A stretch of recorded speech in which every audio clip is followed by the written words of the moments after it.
नमस्कार मंडळी. Big boss मराठीच्या 5व्या पर्वात आज रितेश देशमुख गणपती विषयी भाऊंचा धक्का घेणार आहे. रितेश आज कोणाची कानउघडणी करणार याकडे प्रत्येकाचं लक्ष लागलं होतं. अखेर घरात केलेली चुकीची वक्तव्य, अन्य स्पर्धकांचा अपमान आणि घरात काम करण्यास दिलेला नकार या सगळ्या गोष्टींसाठी रितेशने निक्कीला चांगलेच खडे बोल सुनावले आहेत. निक्की, ही आहे तुमची जागा. मी गेल्या आठवड्यात तुमचं कौतुक केलं. कधी पण कौतुक मनात ठेवायचं, कारण कौतुक जेव्हा डोक्यात जातं तेव्हा त्याची हवा होते आणि एकदा डोक्यात हवा गेली की आपला स्वतःवरचा कंट्रोल सुटतो.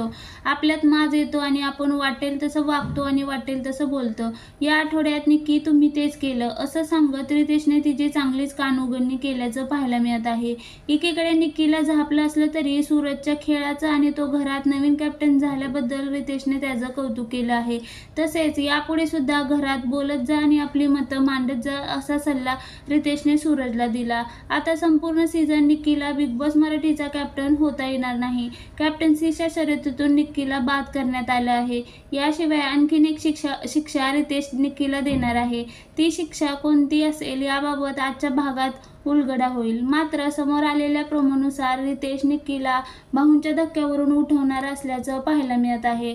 आता कॅप्टन्सी सोडून घेण्याबरोबर रितेश निक्कीला दुसरी काय शिक्षा देणार याकडे सर्वांचं लक्ष लागलं आहे. अभिनेत्याने निक्कीची कानउघडणी केल्याने सध्या बिग बॉस मराठीच्या भाऊंच्या धक्क्याच्या प्रोमोवर नेटकऱ्या करून कौतुकाचा वर्षाव करण्यात आला आहे.